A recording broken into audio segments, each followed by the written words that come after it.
Welcome back to Let's Get Ethereal. I'm Lauren, here to take you through what's going on in the week ahead, astrologically speaking. But then this week, I'm so excited, we are going to deep dive Mercury retrograde from every single angle. It gets a bad rep, but it is one of my favorite times. I've always been a hype girl of Mercury retrograde. I will teach you how to love it, to utilize it, to slay it, and what not to do, and how to prepare so that you end up really looking forward to Mercury retrogrades. And they happen 3 to 4 times a freaking year, so we might as well learn to love them. And like I preluded to in previous episodes, this year is very fast moving. So I think the Mercury retrogrades are going to be a gorgeous time to kind of like catch our breaths, reprieve, go inward. Now, collectively, Mercury retrogrades can bring things up and drudge them up from the past, have reveals, which is good for what's going on right now. So it can get a little nutty. But for us as individuals, how do we utilize it? We're going to cover all of it. We're going to talk about it in love and dating and relationships as well. And then for the lesson corner, I'm so excited. We're going to talk about retrograde planets in the birth chart. So I'll show you how to pull up your chart and see if you have retrograde planets. There's a little R next to it, and what each planet means when it's retrograde in your birth chart. Now, reminder, your birth chart never changes. That's your blueprint. You want to get to know it. You want to deep dive it. Ideally, you have a reading with somebody if it's not me. Get it, because it's so beneficial. But then what's going on in the sky currently, that's a transit. That's what we talk about every episode of like, what's the energy of the week? What's happening? How can we move through with grace and ease and flow, when not to act? I cover that every episode. But your birth chart is getting those transits layered onto it. That's really complex. That's what I do in readings. I can't do that for you guys on here. Sorry, for YouTube, right? So I just like to distinguish. We're going to talk about the energy, which is changing every single day. But then in the lesson corner, that's your birth chart that doesn't change. So you can read about it and you can like deep dive your chart layer by layer by layer, and your chart never changes. So you want to get to know it.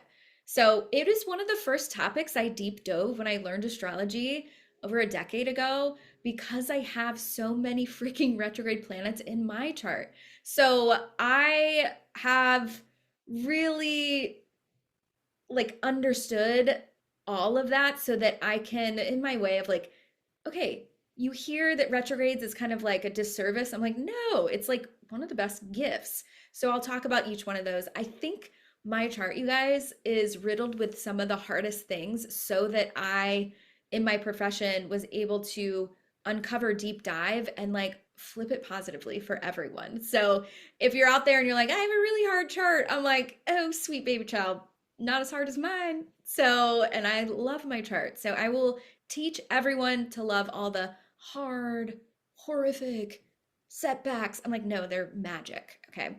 I don't know if we'll have time for a pop culture segment this week because I think these things are going to take forever.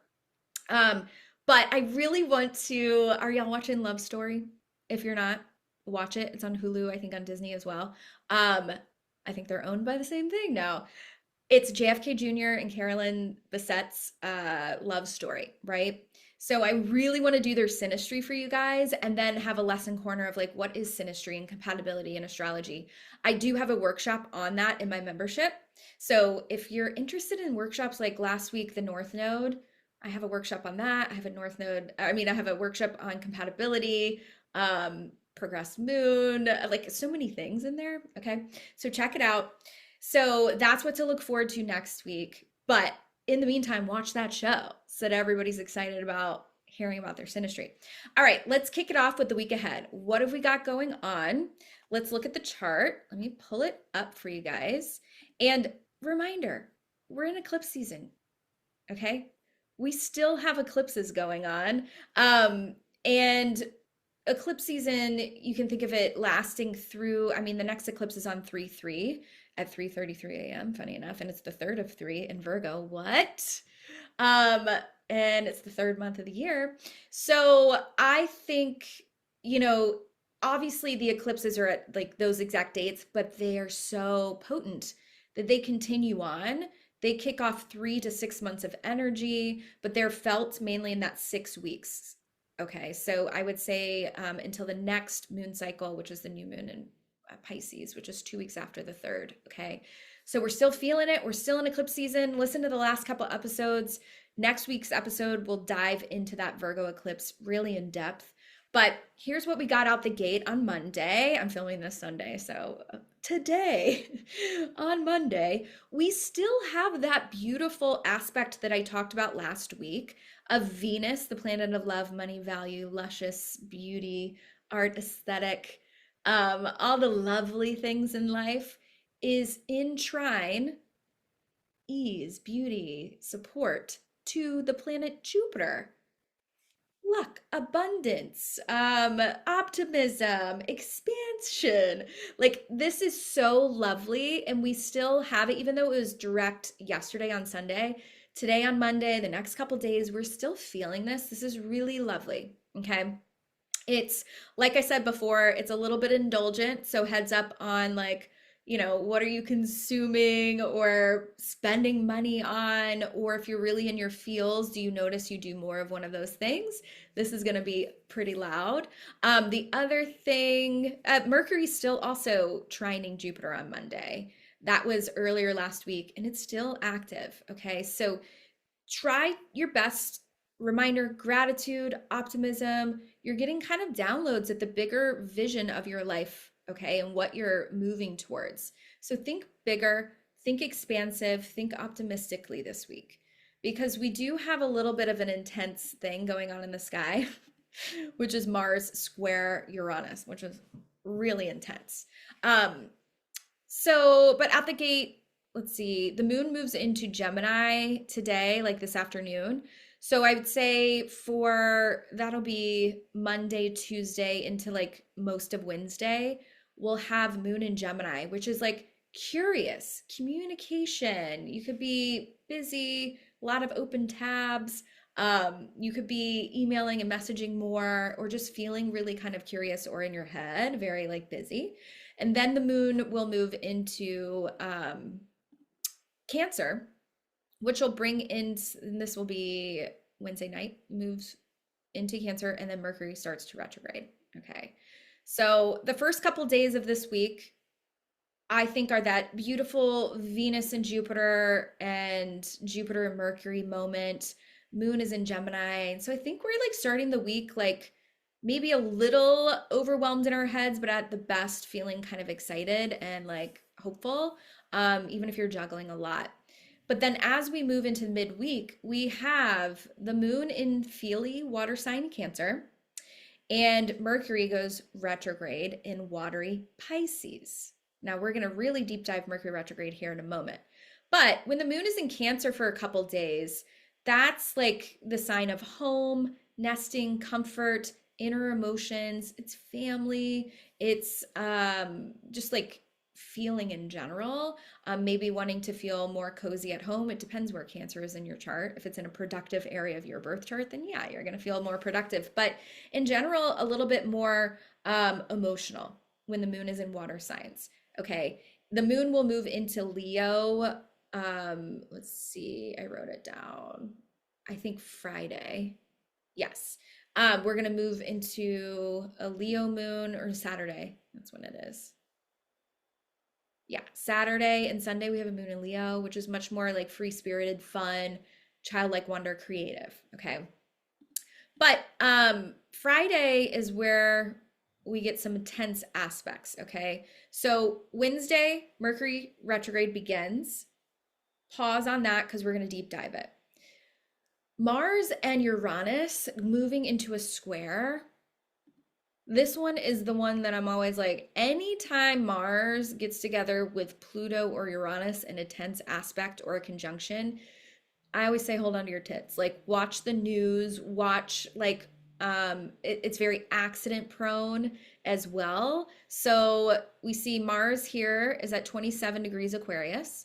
See this red line? That is a square to the 27 degrees Uranus in Taurus. Okay. These are fixed sign energies. So I would say for us as individuals, first, to break up this energy, Mars is like passion, energy, drive, like momentum. Uranus is change, future, it's surprise, it's spontaneity. And so these together can be, because tense aspect is like friction. So this feels like reactiveness, impulsiveness is in the air for sure. There could be sudden moves, truth, like bombs coming out of people's mouths. And then reminder, Uranus, I call like that nervous system activation with Mars. It's kind of like energy kind of like flowing through our veins. And so if you can have a productive outlet for like releasing that, even if you're exhausted, because sometimes this can fry our nervous system, right? Everybody's different. It's like, please just try to go out and go for a walk, or if you live in places where there's snowstorms, you know, get on your little walking pad or do something, some stretches, movements, jump up and down, do a dance party in your apartment. You guys get it. Move the blood flow, because this energy is kind of like pulsing, is how I would describe it. And if you don't kind of utilize that energy in positive outlets, sometimes it can come in outbursts, reactionary energy. It's also Mercury retrograde. So if there's anything that you've been holding on to, and thinking about resentments, kind of sticky energy, Mars can be like that anger. And with Uranus, it's like, I'm going to act before I think sometimes. So people definitely a heads up for this first before how to like slay it. I'd say reactiveness, temper, arguments can escalate quickly. Accidents are definitely more likely. I think of with Mars and Uranus, this can be like burns or cuts or like road rage, stuff like that.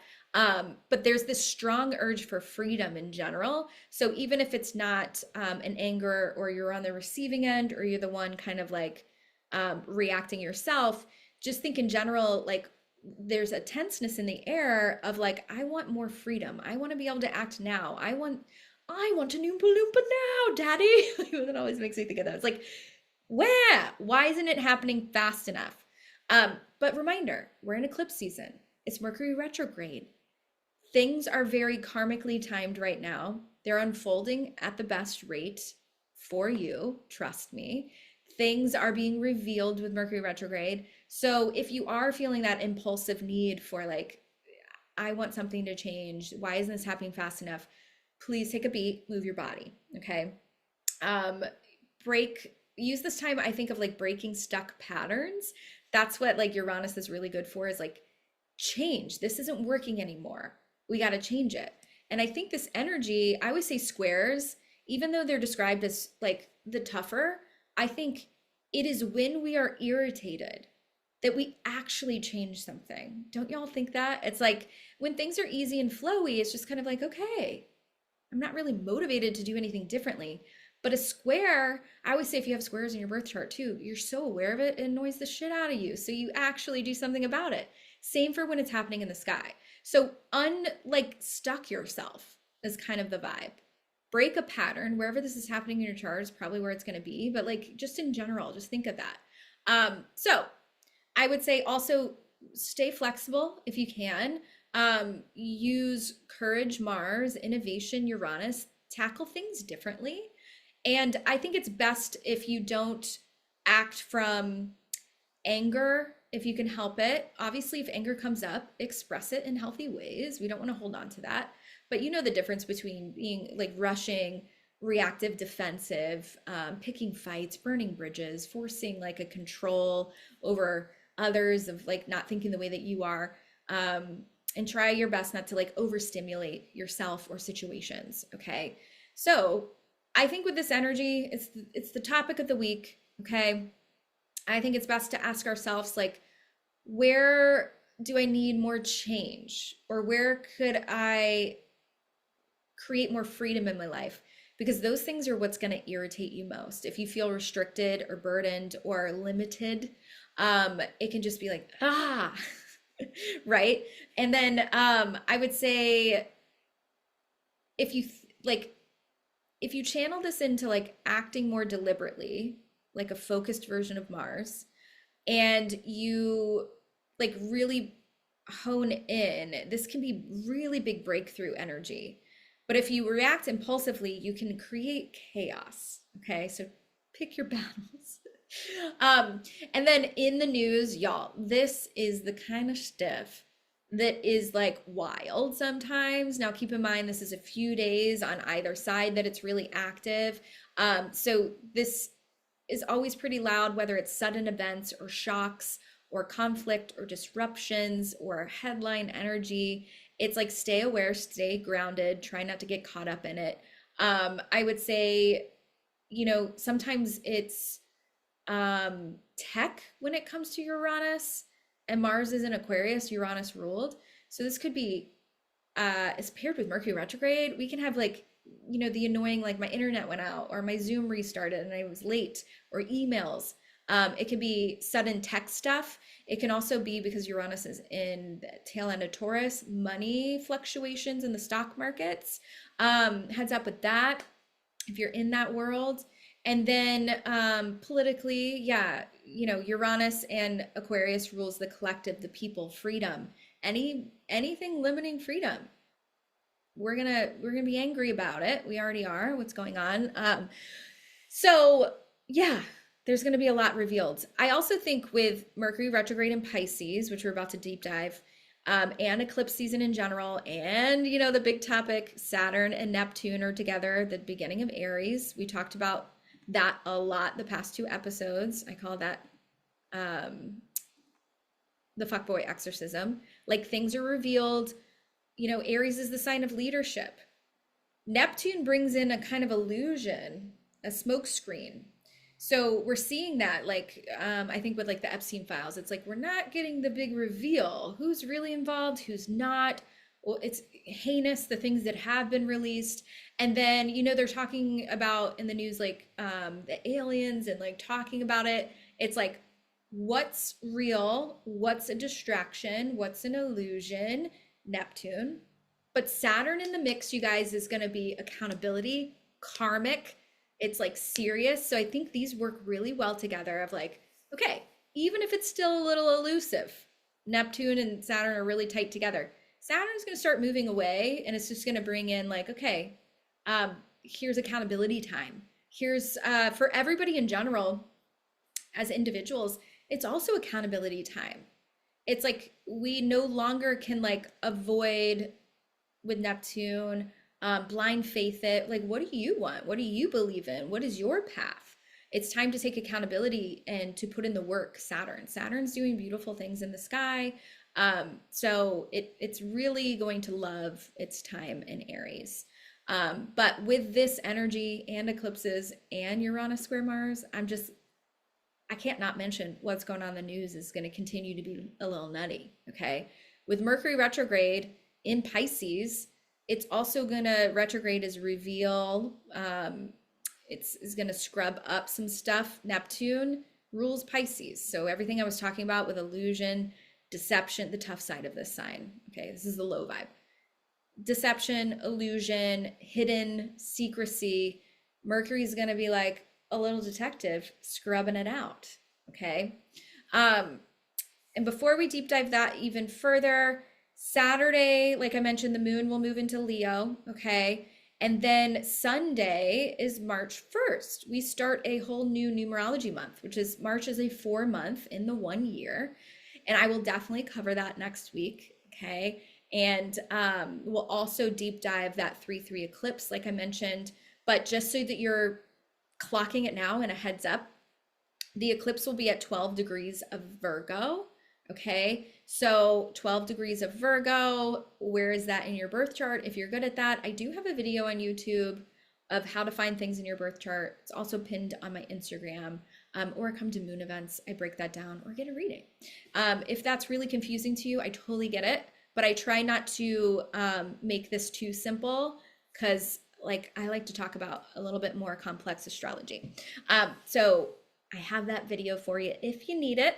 But 12 degrees Virgo, yeah, we'll talk about what it means in Virgo. It's the third of 3, but where does that impact your chart? That's where you're gonna like get your story of what's changing, revealing, releasing, wrapping up.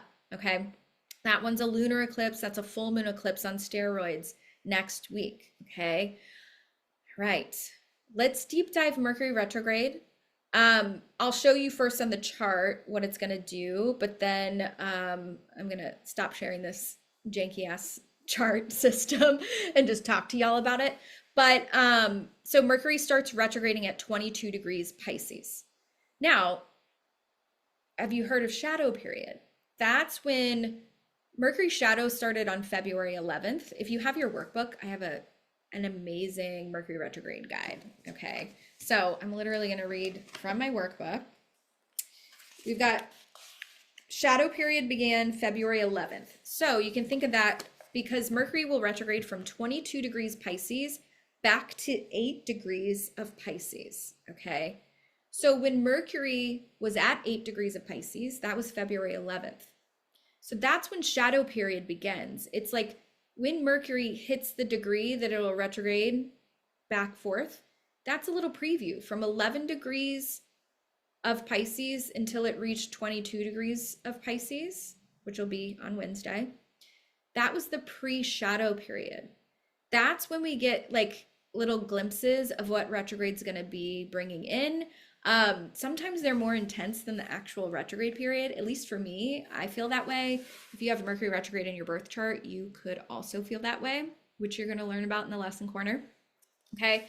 So we've got the pre-shadow period, then retrograde is going to be February 26th, 25th into 26th through March 20th. Okay. And it will stop retrograding on March 20th. Here's what you're going to keep your eye on. Okay. See, it's going to move backwards where everything else moves the other way. Okay. All the way to the 20th. Move backtracking. Okay. There we go. And then if you click past the 20th, you see the little R that's next to it will disappear. Boom. Mercury's direct as of 20th into the 21st of March. So the 26th, this Wednesday through March 20th, we have Mercury retrograde. Then we have post shadow period, okay, which will be ending April 8th. So March 21st through April 8th, that's when Mercury then, once it gets back to 22 degrees where it began retrograding, that's when shadow period ends, okay? So ideally, all the rules that I'm about to cover for Mercury retrograde, it's mostly that 25th through March 20th. These are the rules. But if you want to get really intricate, sometimes if you have big decisions and you can help it and you can push it off a little, wait till the shadow period ends, okay? Because we're still kind of Mercury's still catching up, still getting out of the wobbles. And I always tell people the day that it goes retrograde and the day that it goes direct. So the 25th, 26th this week, and March 20th and March 21st next month. Mercury retrograde is the wobbliest, okay? So just, expect a little bit of annoyances. If you have meetings, get there a little earlier. If you have to use your tech and Zoom or Google Meets, log in a little earlier, test it out. If you have a presentation, test it out first, that kind of stuff. Okay. I'm going to stop sharing the chart and just yap at y'all about Mercury retrograde. I have detailed posts on Instagram about this every time that I'm literally going to be looking at. And then also it's in the workbook, and yeah, let's cover it now. Let's just verbalize it. So Mercury in astrology rules logic, communication, our mental minds, our beliefs. It rules the signs Gemini and Virgo. So if that's helpful, Gemini in general in the third house, because every sign represents, it's layered onto a house of the 12 houses. There's 12 houses, 12 signs. They're always in the same order. How yours line up, though, is specific to you. So Gemini in the third house is the vibe of Mercury that rules communication, logic, that mental mind, belief systems, learning, speaking, teaching, mentoring, guiding. It also makes me think of media, technology, internet. It's like any time of communication. So mail, emails, texts, or literally speaking. I notice when I go to workout classes, even the instructors are like slurring their words because during Mercury retrograde, so it's like voicing out loud as well. And so it's just like, those things typically we like moving forward. Fast clarity, planning, clear communication, quick responses in emails, and efficiency. And those aren't how it happens with Mercury retrograde. Okay. Retrograde means that planet gets an inward way of operating. So Mercury is very logical, but when it's retrograde, it has to rely more on intuition than logic. It doesn't always make sense. It's not always going to be on time. It's not always going to be clear and go the way you want it. But we get to look at things in a new way. We get to have a different perspective, a more intuitive, inner, reflective view of things. Okay. So, yes, I always say during Mercury retrograde, we can oscillate between clarity, doubt, clarity, doubt, clarity, doubt, but that's part of the process. Enjoy it. Don't try to be like, oh, I feel so confident today, but then the next day you spiral and then you question your confidence the day before. No, just let it ride. Like you're just along for the ride of your mind. Okay. The other sign that Mercury rules is Virgo in the 6th house of the birth chart. Okay. So those sides of Mercury are our schedules, routines, health. It rules pets, our day-to-day work, the people we work with. But mostly I think of like efficiencies, the breakdown of our day, adulting, and routine and schedules. Okay. So those as well don't bode well. Oh, I forgot with the 3rd house and Gemini, it also rules travel. Hence why you always get the heads up of like, travel delays, airports. Literally, what got announced today that they're taking away the TSA pre-check and global entry. Hello, Mercury retrograde. Okay, literally shadow period, kicking off the chaos. I wonder if like that government shutdown will end around Mercury retrograde going direct or the shadow period ending. But just this is so on the nose. Mercury rules travel. Okay. So when it comes to the 6th house, it's like you can think of the commuting times to work or your gym or taking the kids to school or the dog walks. It's all of your appointments you're getting to. It's productivity. Okay. Also things that we like to move forward. Mercury takes focus, quickness, precision. And so when Mercury goes retrograde, those things get like inward and slowed down. So we aren't able to access our logic or clarity as easily, and we must rely on our intuition and reflection and patience and like thinking of things differently. And so this is tough for most people. That's why it gets a bad rep, you guys. Mercury retrograde, we don't like it because we can't control the way that we really like to control. Okay. So some do's and don'ts. I would say for Mercury retrograde, I would want everybody to think about nostalgia, the past, and what you can return to that you didn't quite finish, what needs a little bit more tweaking or attention or refinement. You can think of, everybody says the RE words with retrograde. So returning to, re-editing, refining, reflecting, reuniting, yeah, all of those things. But it's like, it gives us a chance when Mercury is retrograde to come back to things that we didn't fully figure out or implement, or maybe we did and we need to like, oh, we like behind the scenes need to get it right a little bit better. Okay. So let me pull up my guide.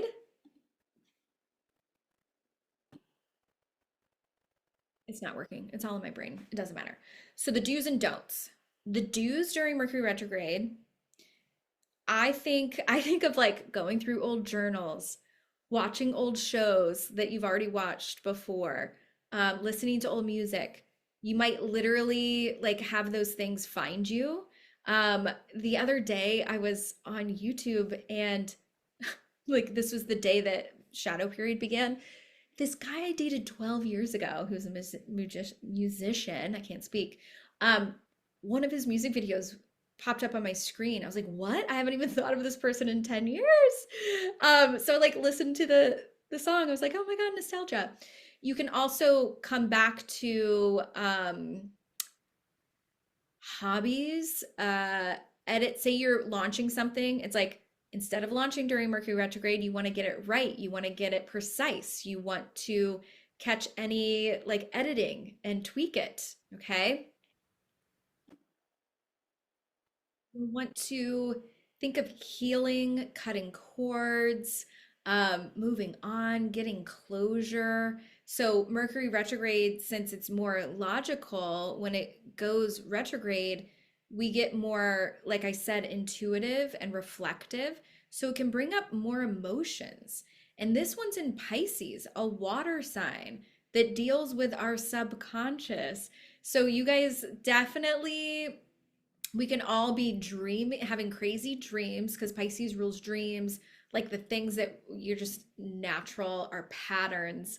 It's all of the behind the scenes, everything hidden from us. So Mercury's going to scrub that out and bring up a lot of like, oh gosh, I thought I was over this and it's coming back up, or this pattern's getting illuminating from others. So like you can be met with mirrors during Mercury retrograde is how I describe it. So like somebody could reflect back to you like a aha moment. It can be extremely potent and powerful for like, oh my gosh, I just like something clicked.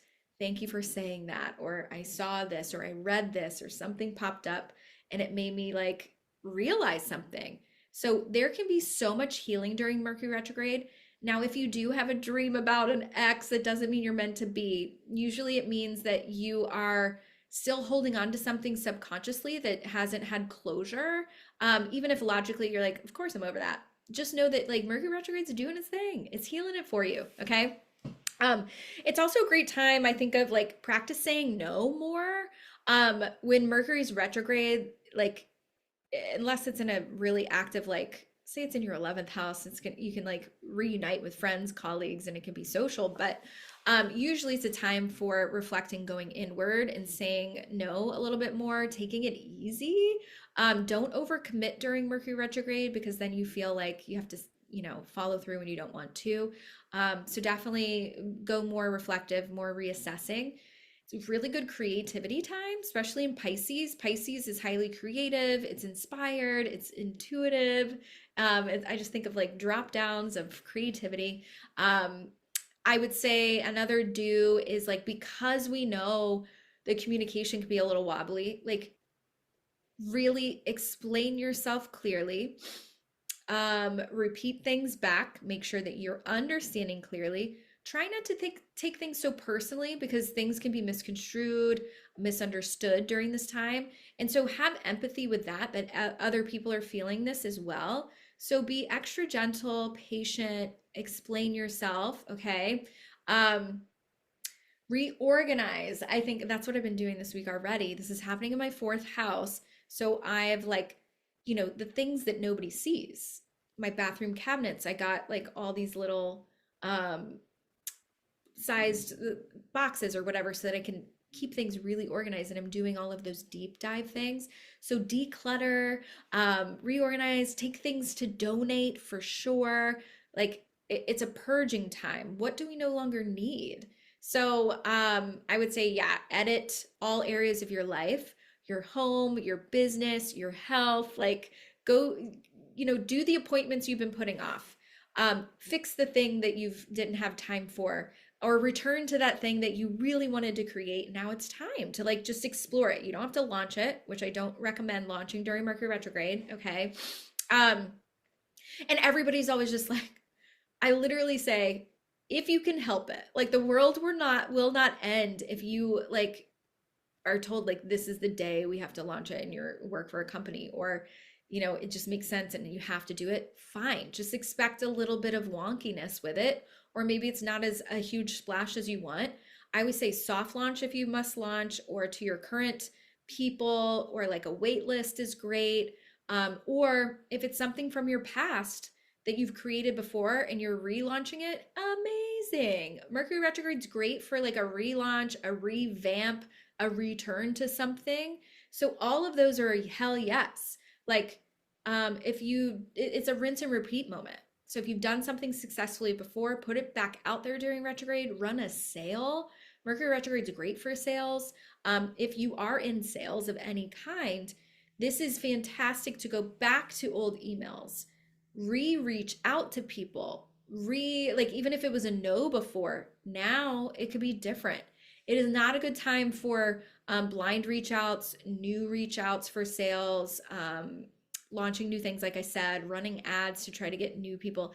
This is like go back to like your drawing board of what you already have, your previous clients, and like rerun things over and over and over.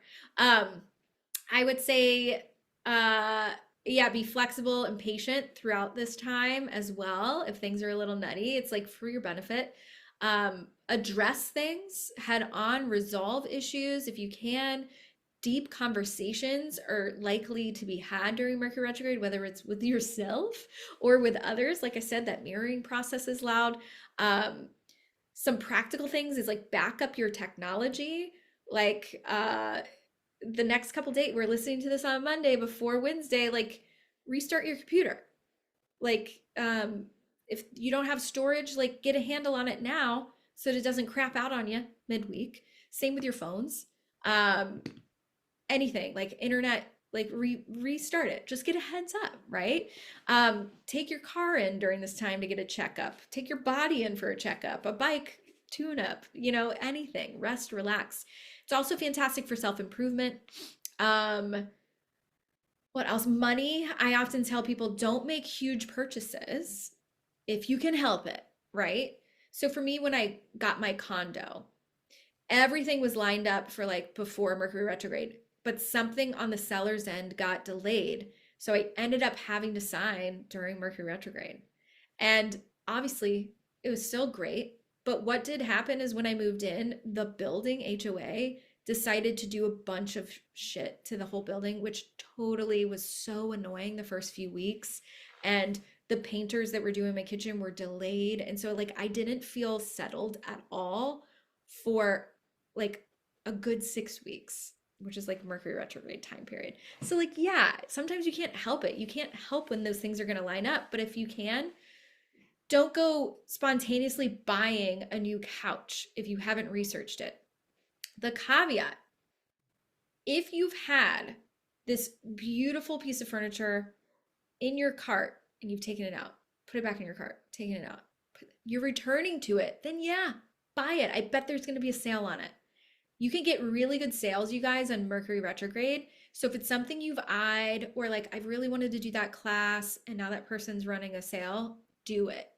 If you have that piece of furniture and it's on sale, that's a good use of spending money, okay? Because you're returning to things that you were already curious about or interested in and getting a good deal. Hell yes, okay? So I'm like trying to over-explain this because I get a lot of people that get it in their heads. They're like, I'm gonna sign up for this thing. And I'm like, yeah, but you already started it before and now you're just redoing it. That's perfect retrograde. Or, you know, we're renegotiating. Or if you sign a sublet, that's perfect because it's not permanent, right? It's month to month, something like that. All of these things are fantastic. And then I would say it's a really good time to get like money in order, pay off debts, pay off loans. Really trust any opportunity that does show up from the past. If you applied to jobs before and you had heard nothing and then all of a sudden you get an email or a call back, amazing. That's a hell yes during Mercury retrograde. That's not like, oh, do I go in for my first interview? It's new. I'm like, yeah, but it's because it's from seeds you planted prior coming to fruition now. That's fantastic. Okay. And then let go of control during this time. Okay. It's definitely like time to, you know, let things unfold. We don't force as much. The negative things, let's talk about what definitely can show up during Mercury retrograde, which is like why I love knowing about it ahead of time. Yes, there could be travel issues, like we said, with the TSA thing going on. There can be delays. So that's another reason why, like, if you try to launch something brand new, it could be that there's a bug in the app you launch or the website. Like, have you ever sent an email during Mercury retrograde and people are like, your links don't work? Or people are like, you have a typo. It's just like, ugh, try not to rush, take patience. There can definitely be confusion and clarity issues. Like I said, misunderstanding people, try not to be so reactive. Canceled plans, canceled meetings, try not to take it personally. People get overbooked, everybody's confused. Businesses are all going through Mercury retrograde, other people are. Sending a text to the wrong person. I did this once to my future boss I was interviewing with. And I texted him thinking he was my friend. I was just like, yeah, I think I got it in the bag, like blah blah. It's so embarrassing, cringe. I also back in the day bought my car for that job during Mercury retrograde. And guys, I've never been ticketed, towed, busted tires, both busted windows. That car still haunts me to this day. There's so many things I could tell you about. Like, it's hilarious. Now I flipped it to a positive. If I see a blue Prius, I say it's a lucky omen because it was so terrible. So yeah, try not to make big purchases. Don't text your boss or your ex on accident. Or you know how like you're going on a first date and you're telling your friends about what they're saying and but you're texting them like right next to it and you accidentally text them that. I've done that. Oh my gosh, so embarrassing. So heads up, that happens a lot, okay? Another thing is having to repeat things over and over and over. It can be frustrating, errors, mistakes, etc. I would say foot and mouth moments can happen. You can get very distracted and feel like, oh, my brain's not firing on all cylinders. And so once again, woosah. Mail gets delayed. If you really expect a package, if you're like, I need this dress for this wedding that I'm going to next weekend, try to get something in person. Or, you know, I think it's a little too late for this, but like for future Mercury retrogrades, like try to get those things way ahead of time. Like the seamstress could not get it done in time, etc. Electronics can break. Like I mentioned, back things up. You can crack your phone screen if you if you bought a new phone and you didn't get a thing yet in the mail, like be extra careful with it, a case yet. Wi-Fi issues for sure. So have something backed up. If you have to do a presentation, have your phone ready to toggle if you need to. The other thing I'd say, nostalgic, like can be a tough one if you're anxious and reflective and thinking of exes. Everybody is nostalgic and a little like in their feels during Mercury retrograde. If you get reached out to from an ex that's unhealthy, or you reach out to them, just know everybody's going to be back on their bullshit when Mercury goes direct, okay? And ideally, we'll talk about love. Don't get on dating apps for the first time, like getting back on and going on first dates, because people can present one way and not be the thing. But yeah, I think it's fantastic time for, okay, I'm going to take a beat, I'm going to reflect, I'm going to return to some things, make some time, re-edit my life, my closet, my inner world, okay? And really trust like things from the past popping back up. Unless it's a toxic ex, I have to always caveat that.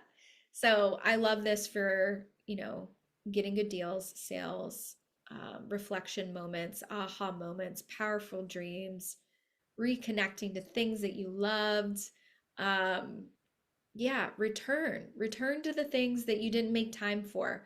I think people complain a lot about Mercury retrograde. It's just like everything feels slow and confusing and I'm overthinking and why can it just end? But you'll look back at these moments of like, I needed that deep reset, especially this year, you guys. So revise, purge, reflect. Love this journey for us. Okay. All right. Now for love specifically, I always tell people, and I'll post this every time, but have it up. If you're single, ideally you put down the apps. It's only a few weeks. It's usually around 3 weeks. You can take a beat during that time. It's the best time when it comes to love and dating if you're single. Mercury retrograde is a fantastic time to get clear at what you want and what you don't want out of relationships. You can also reflect on past relationship patterns, working on your self-worth, attracting what you deserve. is going to be a really fantastic time. It's, when you get clear at what, what's the definition of insanity is like continuing to do the same thing over and over, expecting different results. It's a big theme with love and attraction and dating. If you're complaining, like, I keep attracting emotionally unavailable, it's like, well, what in you, what in me is still craving that? Um, because honestly, sometimes it's like safer, it's predictable. They won't get close to you. So what is that fear or that unlovability? We got to unpack it so that we can attract differently, right? So clarity is muddled during Mercury retrograde. So knowing the true intentions of people can be really hard. People, like I said, are often in the feels, they're nostalgic, they think they're ready, but maybe they're not really over an ex, or maybe they haven't done the work on their patterning, or they're just feeling lonely. So their intentions may be for commitment, but then when Mercury goes back direct, it's like, oh, they can pull away. They can present one way during retrograde that isn't fully authentic. I have experienced this firsthand. Okay. I thought, because, for example, last year, I'll give you guys an example of my love life. I matched with this person before Mercury retrograde. So I thought in my little astrology brain, I was like, oh, no, we matched before, we were talking, and our first date is during Mercury retrograde. Yes, but it doesn't count because we matched before. No.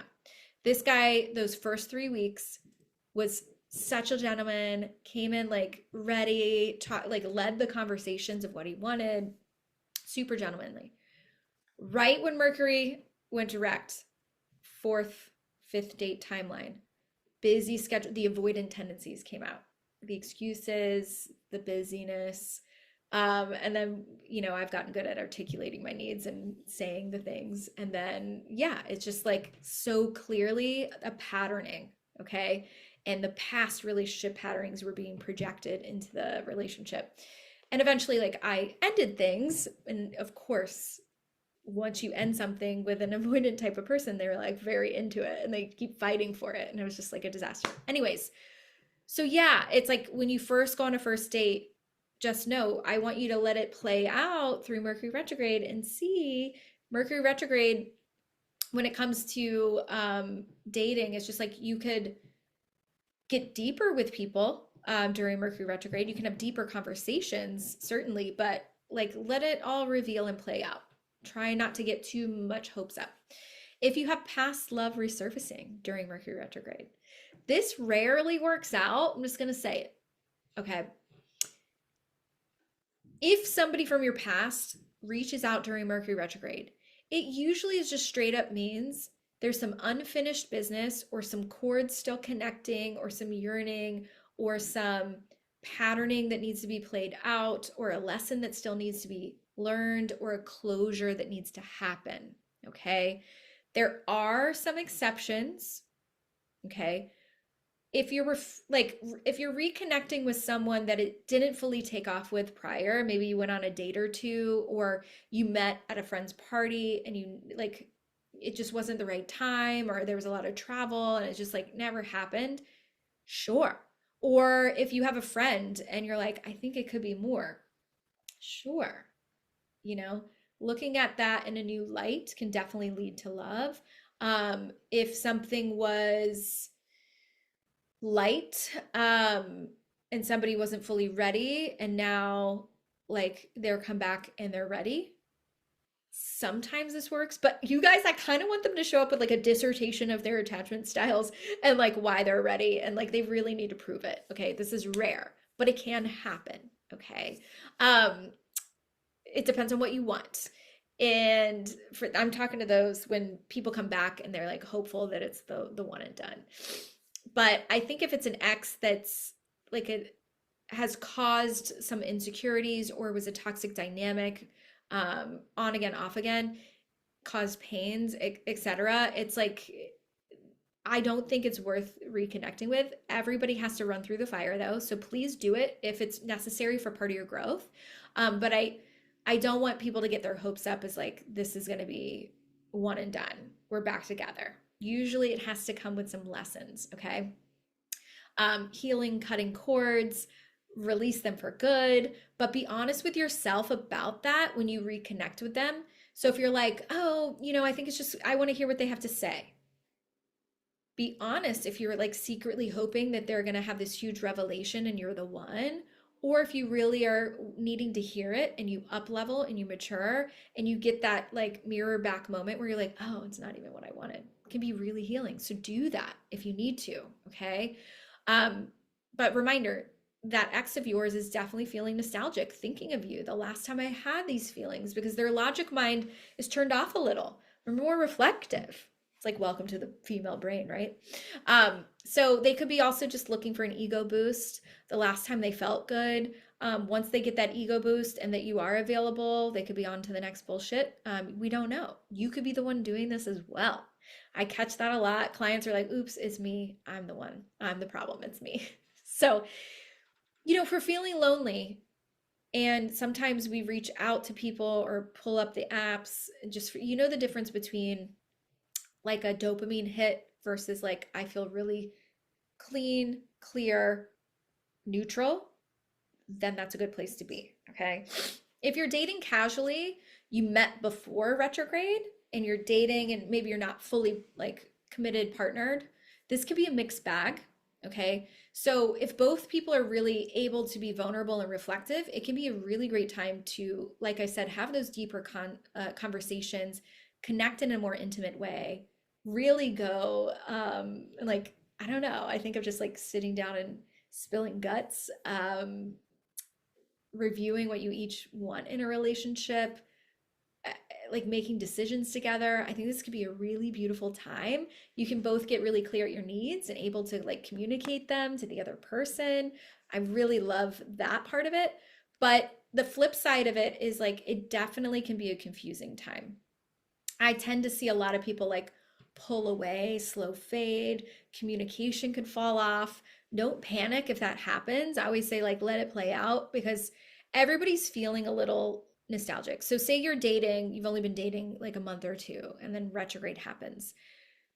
You or that person could be like flooded with, oh, this is the first time I had feelings since the last relationship. And they could be reflecting, nostalgic, wondering about them or if I'm ready. And they're just kind of circulating on all of that, or you could be. Okay. So if you do feel any of those kind of like, they're feeling a little distant or they're pulling away, it's like, just let everybody go through their process. What does that do to you? How does that make you feel? It's going to bring up patterning in you. Okay. And endings during retrograde sometimes resurface later anyways. So it's just like, let it play out. It's definitely a time, Mercury retrograde, where insecurities and self-doubt can bleed into the doubt of the partnership and the relationship. So being confused about what you want and pulling away, all very normal patterns. Definitely are heightened, especially in Pisces. So just be aware of that. Think of your attachment styles, projection of past relationships, you or the other person, fears, like, inner childhood, relational dynamics is all on the docket. Okay. And a lot of truth can be revealed as well. You could find out during this time a secret that this person wasn't disclosing, or it's just like let it all come up, and that could change your mind on somebody. So tap into your intuition. Don't try to force something or focus on the potential of people. That can be a dangerous game. We all do it, but the reality will be revealed, and it may not be what you wanted after all, or like I said before, it could be like a deepening of the relationship. All we can do on your side of the fence is be clear, communicate your needs and feelings. Assuming things and high expectations are a no-no during this time. Okay. Now, if you're listening and you're partnered, you have a committed partnership, you're married or been dating for years or whatever it may be, obviously it's going to be different for you. So I think with Mercury retrograde, with established relationships, you guys could be dealing with old fights coming up. So if you notice in your relationship, you're like nagging each other about little things, let Mercury retrograde reveal the actual thing. What's really going on underneath? It's being resurfaced so it can be resolved. So yeah, you could be going back and forth, misunderstanding each other, projecting, mirroring, but it's really there to like come up and out and heal. This can also, I'd say, a time to deepen your connection as well, for sure. Speak your needs, look at the other person's perspective in a different way, because Mercury, we're flipping perspectives, right? We're coming at it with a more empathetic, intuitive tone instead of like a logical tone. So it's a time for like individual self-reflection and then seeing your partner in a different way. And the growth is really going to benefit if you each kind of take accountability of your own ways of operating, communicating, and empathizing with each other. So I really love that in that sense. A lot can be healed, revealed, um, returned to really close it up.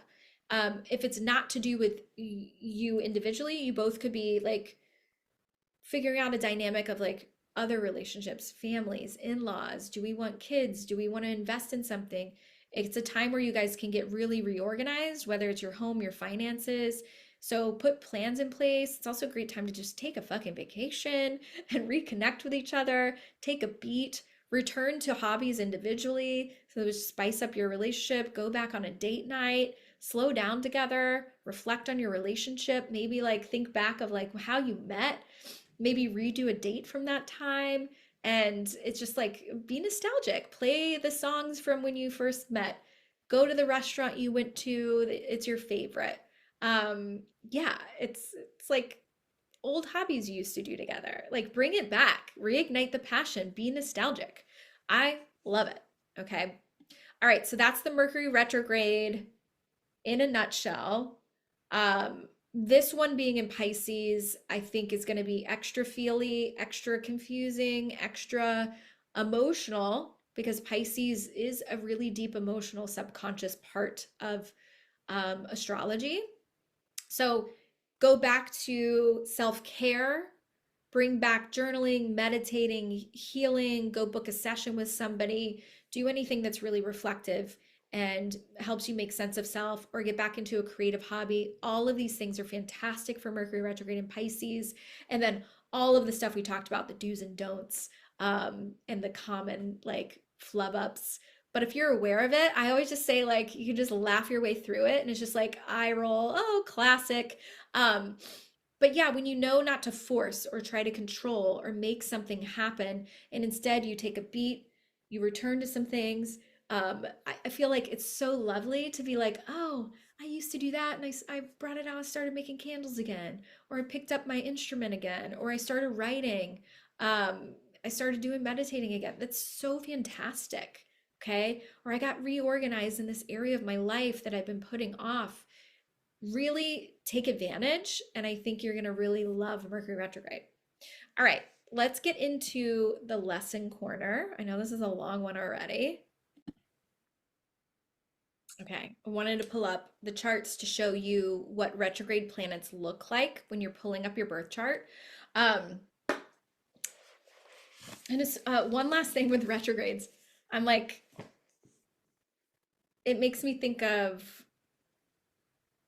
returning to people, things, the fun parts of retrograde, since we were just talking about love and dating. Like, if you have it in your brain, like the last retrograde, I reconnected with somebody and it was just like fun and casual. And it literally, we met up the day that Mercury went retrograde and it fizzled out the day Mercury went direct. But it was fun and it was lovely and it was lighthearted. So, like, sometimes it's fun to do those things. Sometimes, if you meet somebody during retrograde, I'm thinking of last March, I met somebody, it was Mercury and Venus retrograde. And that was such a karmic, like when I looked at our charts, we dated for like 4 months, but like um South Node past life was conjunct Moon. It was just like such so if you meet people during retrograde, usually it's a lesson, or there's this past connection that if you believe in past lives or like reconnections, or just like patterns revealing. So part of me is just like, here's the how to and what to do and what not to do. But at the same time, I'm like, makes me think of if you do feel this urge to reach out to your ex, or you do meet somebody and you feel like, wow, it's Mercury retrograde, but I'm really hitting off with this person, still explore it. Yes, I will let you know that it usually never works out. It's classic, but it's meant to be lived. There's something beneficial in everything. So I just wanted to wrap it up by saying that last year I literally had all three examples of, the first retrograde of the year, meeting that person with like a past life connection, and tons of pattern reveals and healing from the previous relationship I was in through hang out with that person. The second one was the classic, presented one way, was so not that way. And the third one was like a fun reconnect of somebody I met previously in the year, but it never took off with. And it was really lovely. But it also revealed a pattern of like, I can't do casual. Like, it's just not, my nervous system's like, what are you doing? Wish that one could work out in a different way. But those are my lived experiences. Please share yours. And are you the one reaching out to people and catching yourself, or are they reaching out to you? It's so classic. We're on to it. All right. So for creating your birth chart, y'all know I love astrocharts.com. It's like the most easy aesthetic. So I plugged in my information. This is what you'll do. You'll plug in, create a chart. So we're going to look at retrograde planets in the birth chart. So this is my birth chart, okay? Now, everything will be listed. If you see this R next to it, that is retrograde. So you can see I have Mercury, Mars, Jupiter, Saturn, Uranus, Neptune, and North Node. North Node I don't count. Retrograde. I'm really going to look at only, sometimes Chiron is retrograde as well. Ignore that. We're looking at Pluto through Sun and Moon don't retrograde, by the way. So Sun and Moon are not planets, they're luminaries. Obviously, it's easy to just lump them in and call them planets, but Mercury, Venus, Mars, Jupiter, Saturn, Uranus, Neptune, and Pluto. That's what you're looking at if there's an R next to it.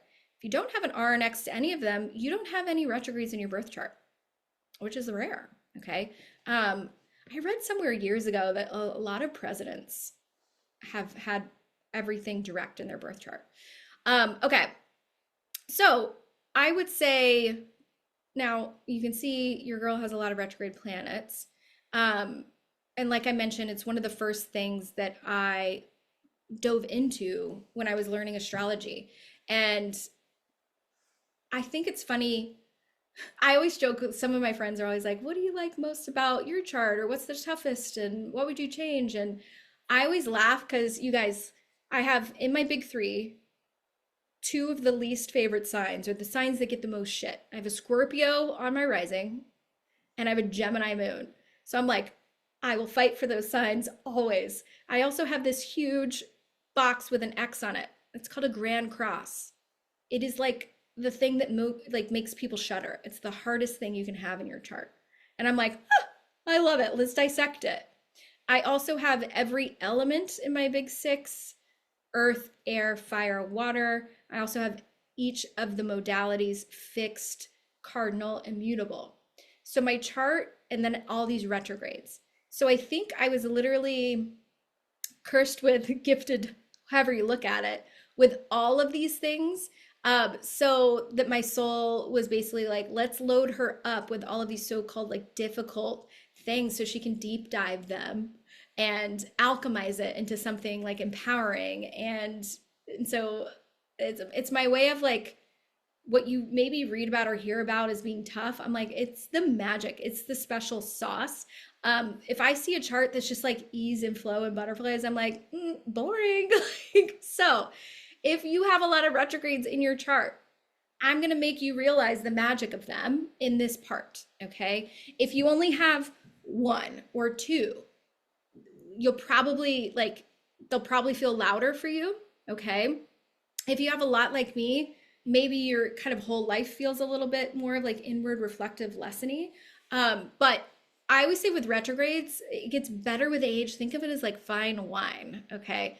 So the themes of each planet, when there's retrograde, we just talked about Mercury retrograde, right? So Mercury is the planet of logic, communication, schedules, routine, inner mind, when it's retrograde, what did I say? It's like we rely more internally. We kind of deep in thought, reflect before we act. So if you have that in your birth chart, you operate more that way. So I'm going to break down how each planet operates in retrograde. Everything is more, if you have retrograde planets, it's more internalized. The themes of that planet is deeper. It's more personalized. You don't experience that planet on autopilot. You wrestle with it, you refine it, you build a relationship with it from the inside out. It's less performative, it's more introspective, it's less immediate, it's more layered, and often much more powerful over time.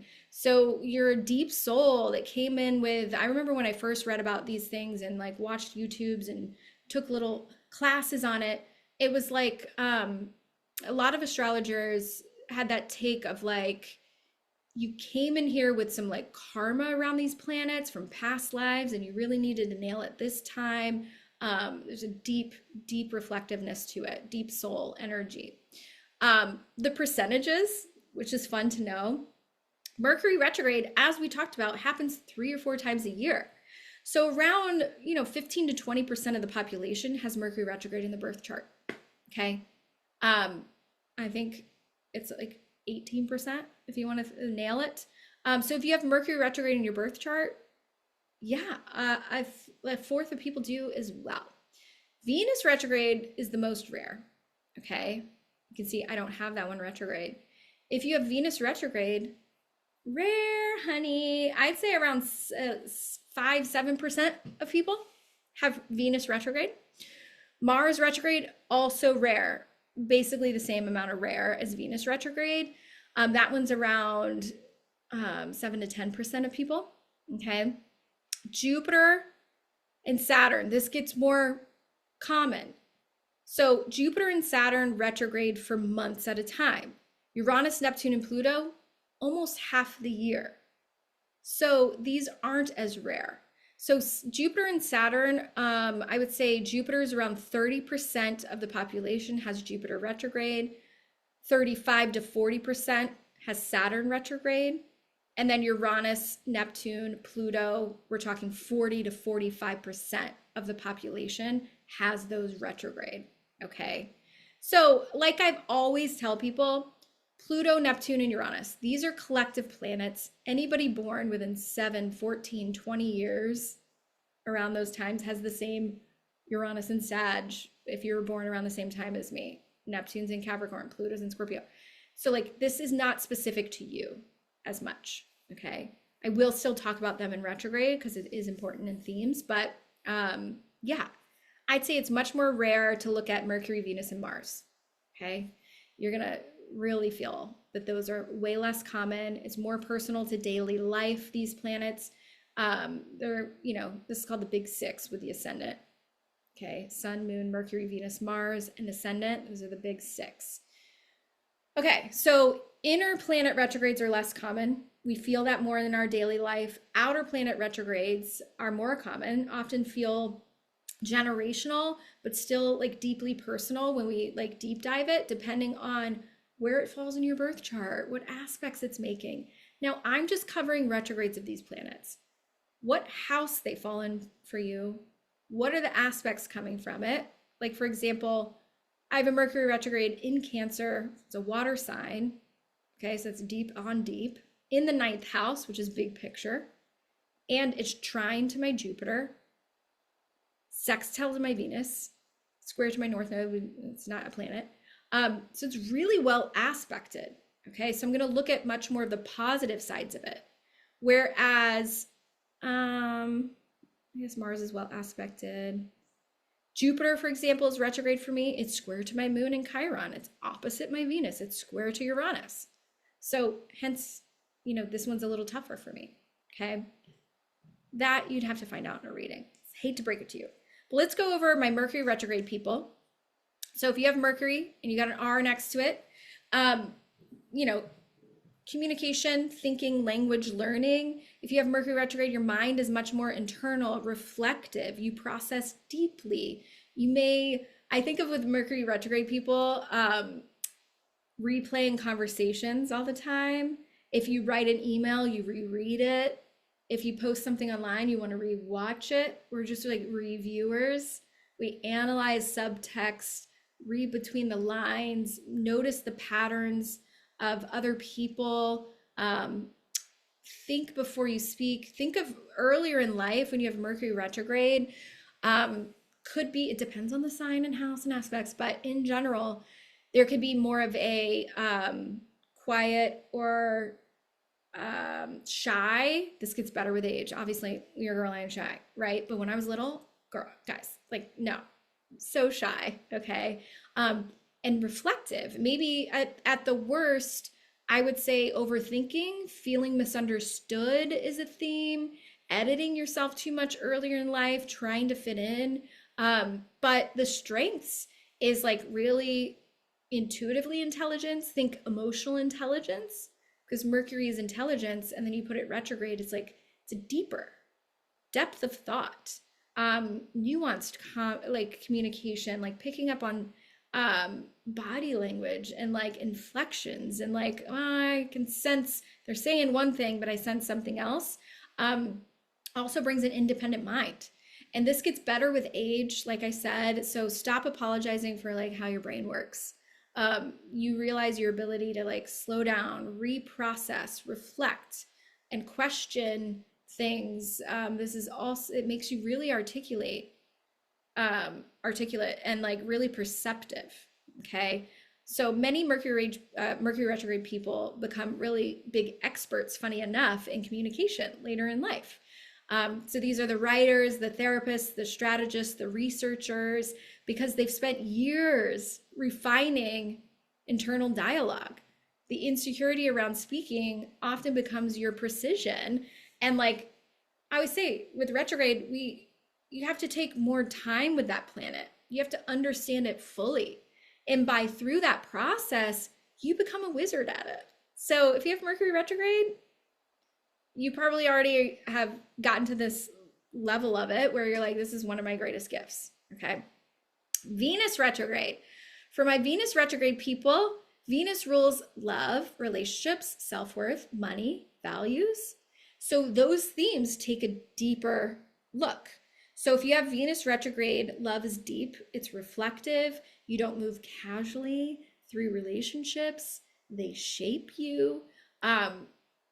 I've noticed, even if you're listening and it's not you, like when I first was learning this, I was like, oh, Venus retrograde, it must be hard for like getting in relationships or like worthiness. Everybody that I've read that has Venus retrograde has been in like the long-term relationships since they were younger. So it does not mean that you have trouble being in love or loved. If anything, I've seen people like lock it up way quicker when they have Venus retrograde, because maybe they find it so important, right? So you can be really good with money, really good in love, but you have to get the internalized version of that worthiness is a big life lesson. If you have Venus retrograde, I feel like you have great emotional depth. You have loyalty baked into your soul. You have a refined kind of understanding of love and value. Obviously, it depends on sign and aspect, but I just feel like love is love. Magnetic presence too. This can be like an appreciation. You might notice it may be louder for love or money for you. It could be both, but I've seen that in readings with people. The learning curve with it is like confusing chemistry with alignment, revisiting love patterns, trying to understand like worthiness and being chosen, staying in relationships longer because of like insecurity or worthiness stories of like, maybe this is as good as it gets. I see that a lot. So the life lesson is really tuning into that self-worth. So as this gets better with age, I feel like you can stop like chasing the spark and start choosing reciprocity, equal give and take, people that value you, you value them, allowing yourself to like really crave what you actually love. Self-worth definitely will stabilize as you get older, and financial boundaries really strengthen. So you become far more discerning about who has access to you. When you step into your worthiness in a really deep, profound understand, like I get it kind of way, you really kind of master this. So many Venus retrograde people experience like karmic feeling relationships earlier in life, and then dramatically like healthier ones once self-value locks in. Okay. All right, Mars retrograde. Mars rules drive, anger, desire, motivation, fighting style, sexuality.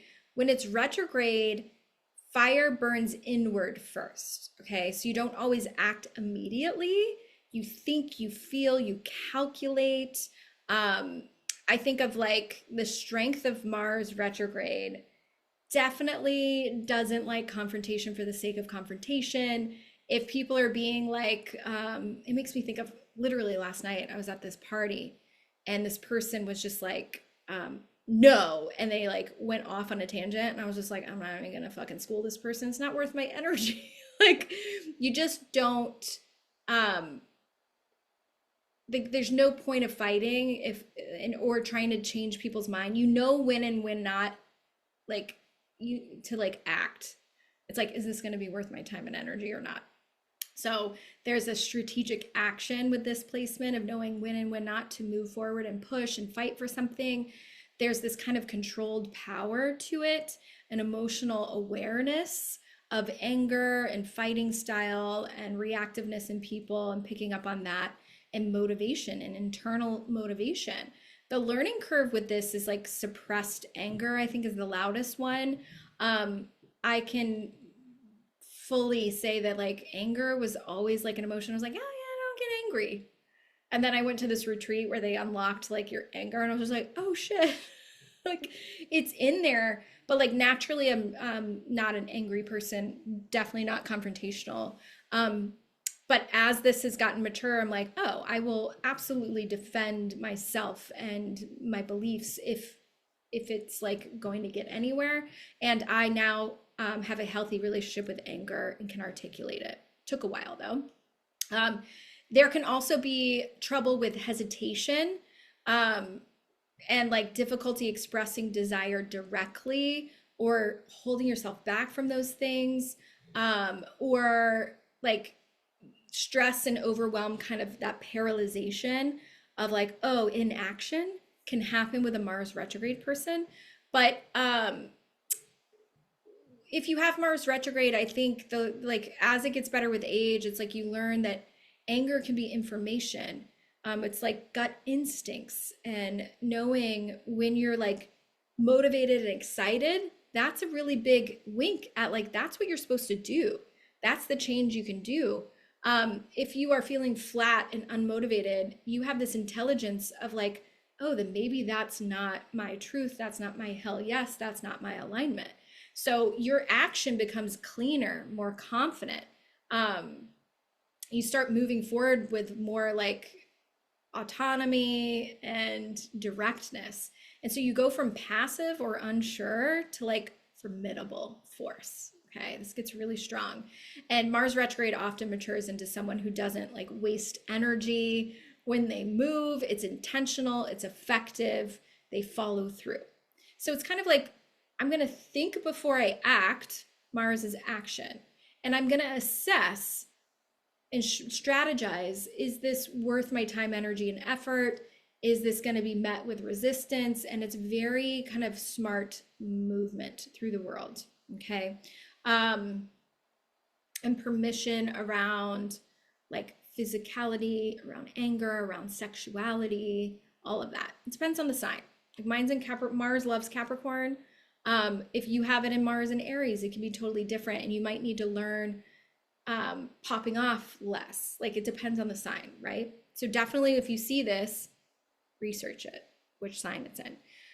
Jupiter retrograde, love Jupiter retrograde personally, because Jupiter is like growth, belief systems, spirituality, philosophy or religion, expansion, abundance. But mainly I think of it as a retrograde planet. It's like your belief system. So if you have Jupiter retrograde in your birth chart, you are somebody that has to develop your own belief system, okay? You don't blindly follow. If you were born into a religious household, for example, grew up Catholic, went to Catholic school, had to go to mass twice a week, and if I didn't, I was punished. And I just remember as a little child not being able to articulate, but I was like, this doesn't feel right to me. Like, I don't buy it. Like, nothing against the Catholicism. I think it's beautiful, traditions and values. I love that.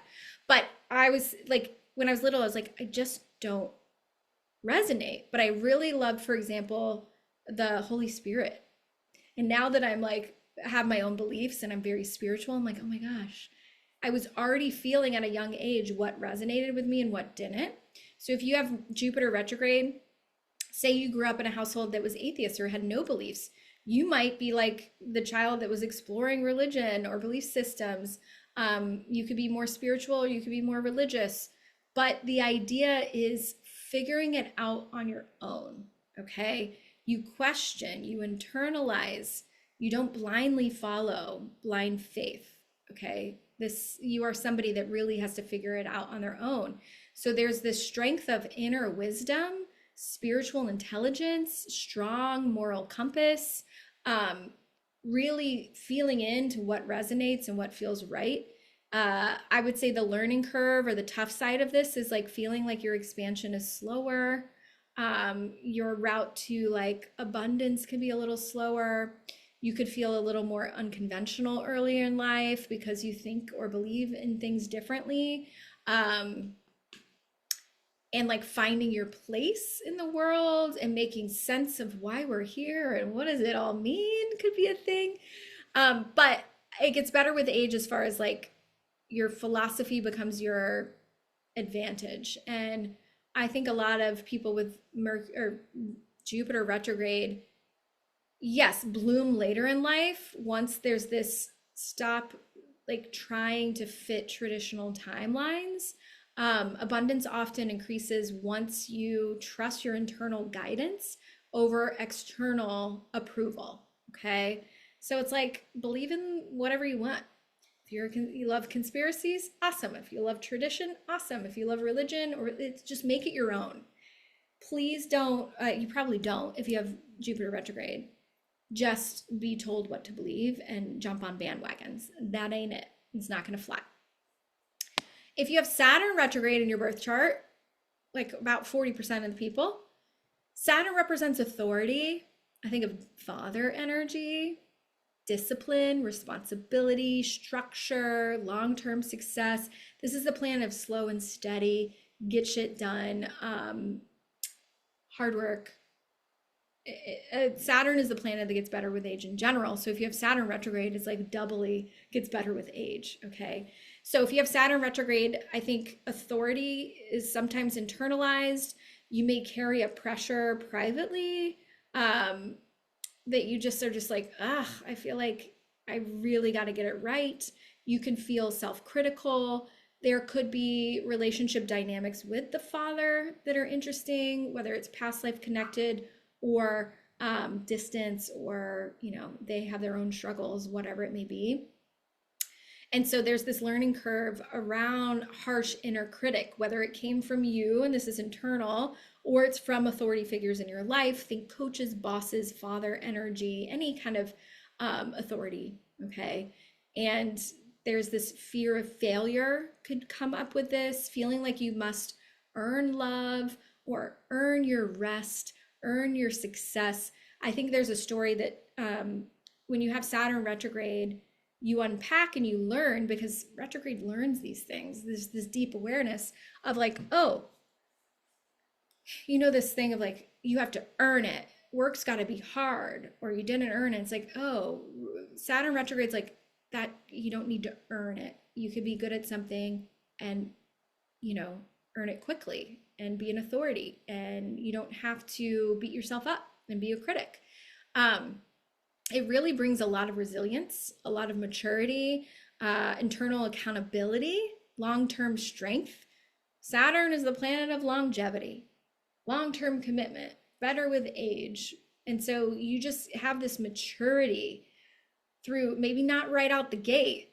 Saturn retrograde is just kind of like, maybe I'm not as structured, responsible, or maybe I just haven't found my lane of what I want to dedicate to, because this is the planet of dedication, really honoring something and putting in the work and finding the thing long term. So it might take you a little longer to find that. I know certainly it did for me. Like, I worked many jobs. I didn't know what I wanted to do when I went to college, and I just did what was fun. And like, it's okay if you don't figure out your career or your like defined title in the world till later. Once you do, though, you tend to have a pretty strong authoritative voice in whatever thing you choose. So this one ages the best if you have Saturn retrograde. So self-doubt can turn into grounded self-trust. You stop like parenting yourself through fear and start leading yourself through confidence. I think many Saturn retrograde people feel like this heaviness earlier in life, and then really step into power and confidence and just like calm authority later in life. Okay. If you have Uranus retrograde, Uranus is the planet of individuality, rebellion, future, innovation, freedom, I think quirky, unique. Okay. So if you have Uranus retrograde, there's a uniqueness that's internal before it's external. So I would say it makes me think of, I used to joke, I'm like basic externally, mystic internally. So it's like, even if you haven't let your freak flag fly externally, you could be interested in unique things, have different perspectives, or just feel other when you have Uranus retrograde in your birth chart. And so it's like, don't hide your different. Like, what makes you different is your special sauce. But when you have Uranus retrograde, you might feel like, let me just fit in when you're younger. Okay, this becomes a great gift. Obviously, as you get older, we all know at our age how uniqueness is way cooler than just fitting in the mold. And so this brings the special sauces like independent thinking, I think very original types of people, subtle but lasting change-making energy. And so once you stop minimizing yourself and you realize that you're different is actually your advantage, then Uranus retrograde people tend to grow more visibly over time, step into authenticity, are the ones where you're like, oh, there's something about them. It's very unique, or they're not afraid to be themselves. When at first you probably were afraid to be yourself, or just confused about like who you are, what do you believe in, what are my interests, what is my unique thing. You might just feel like when you were younger, like, what is my thing? I remember grappling with that of like, well, who am I? I kind of feel like I get along and kind of mirror or become things, and then that can be your thing. Like, then you find your special sauce, so to speak, later.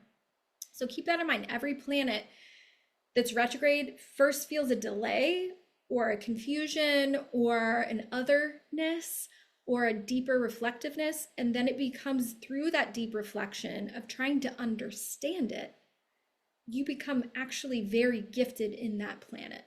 Okay. With Neptune retrograde, which is about 45% of us, this is the planet of spirituality, intuition, imagination, compassion, at its worst, escapism, numbing out, avoidance. It holds our patterns. It is that subconscious planet. So if you have Neptune retrograde in your birth chart, your emotional intuitive world is deep, it's internal, you're probably very sensitive. You probably didn't have the language when you were younger about being sensitive to whether spaces, noises, other people's energy, you name it, okay? So the learning curve with this planet being retrograde is like boundaries, whether it's emotional boundaries or energetic boundaries. I also say with Neptune, a big thing is like, if you're in alignment, your energy is better. And so kind of figuring out what is my flow, what feels in alignment, who feels in alignment. And so there's this like first moving through like blurred boundaries and like escapism, absorbing other people's emotions, feeling overwhelmed by all of the above and numbing it out through whether it's addictive tendencies or productive tendencies of like overworking or over muddling in other people's stuff instead of reflecting on your own, or not even being able to access or make sense of it at first. Not really realizing you're avoiding your emotions, just kind of like, floating through, and like maybe your body's like really sensitive, and you find out through deep diving that it's like, oh, this is emotional. So the strength of this placement is like really intuitively sensitive, really great imagination, emotional awareness, deep empathy, sympathy, all of the above. And this placement, as you get better with age, I promise you develop discernment better. It can be hard, just it's like trusting everybody or whatever before, but once like one what was like overwhelming before you deep dove this, and a part of you becomes your clarity, whether it's spiritual clarity, emotional clarity. So you learn through like grounding tools, self-care, reflectiveness, therapy, healing, spirituality, and sensitivity becomes wisdom instead of confusion. Okay. Last up, we got Pluto. For my people with Pluto with an R next to them, Pluto is very common in retrograde. Probably half the humans on the planet have that. But Pluto rules transformation, power. It's also shadow, control, everything hidden below the surface, psychology, mysticism, astrology, human behavior, fears. It's like this transformation, death, rebirth, sex, all of that. So if you have Pluto retrograde, transformation happens internally first. You confront your shadow privately, perhaps. It's like learning how control, I think of the word control with Pluto, and like how you can't control everything or other people. There can be all or nothing tendencies to start, and really having to learn that, like, what's the word I'm trying to think of? There's a resiliency here, self-containment thing. But the beauty and the magic of Pluto retrograde is like emotional intensity, deep perception, capacity for reinvention.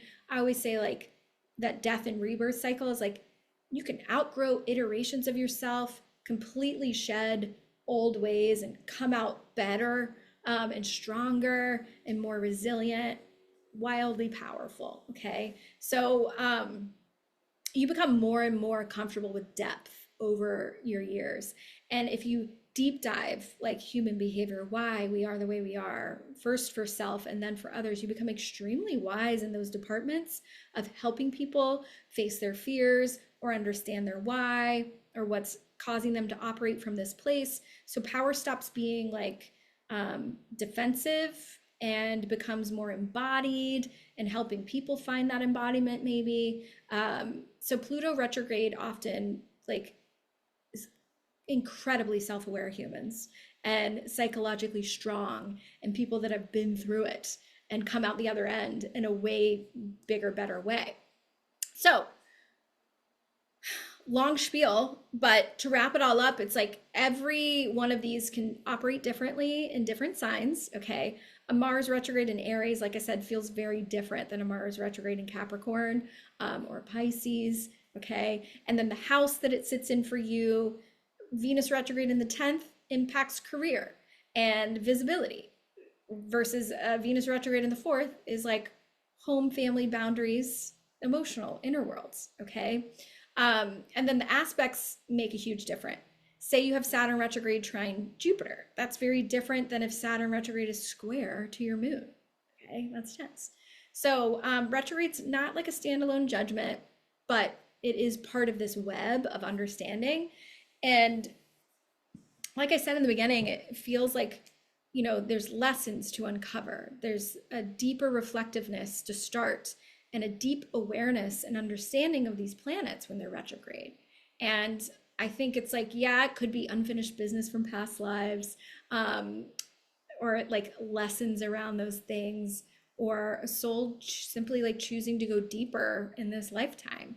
And it's not like this tough thing as punishment. It's like a refinement. I think it's really beautiful. And it's like, let's get this right with more consciousness this time. So if you're a retrograde person, I think you've got a lot of depth and you're not surface level, you're not on autopilot, you're layered, you're reflective, you're evolving. And honestly, that's freaking awesome. Okay. Um, if you're listening here and you're like, I don't have any retrogrades, you're awesome too. You just operate much more quickly. You might not like retrograde timings in the sky. If you have a lot of retrogrades in your planet or in your chart, or say you even just have Mercury retrograde, you might like Mercury retrograde when it's happening. Okay. It might be more of your comfort. Like when Mars goes retrograde, everybody tends to hate it. I tend to love it. Um, if you have Venus retrograde, you might love Venus retrograde. We have one at the end of the year.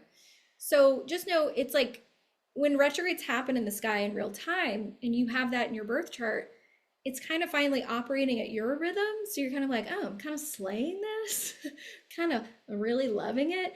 But everybody else could be, reacting differently. And so we have to deal with everybody else's energy. Okay. So let me stop sharing that. All right. This was a really long episode. I can tell. I don't even know how long it is, but if you made it through the whole thing or you paused it and you're coming back to it, I think this is one of those episodes that you can just keep saved for every Mercury retrograde and for learning about your retrograde placements in your birth chart. Or if you end up like pulling up a friend's chart, family members, partner, somebody you're dating, you want to check it out, refer back to this episode. Next week, we'll talk about that Virgo eclipse, the 3/3 portal, the start of a new numerology month. And I'm sure there's extra stuff happening. And then I would love to fit it in next week, that synastry and compatibility reading stuff, but we'll see. I'm just letting these evolve every week. Okay, enjoy your week ahead. It starts off cute and then it gets spicy. Okay, in the mix, we're in eclipse season. So beach as chill as possible, hands up, Jesus take the wheel, right? Let it reveal, like get excited, just be like, ooh, show me, like I'm trusting. If something big shifts, like just know that it's meant to be. If something exits, it's meant to be. And just, get curious. Let's see what happens. All right, catch y'all next week. Thanks for tuning in. Bye.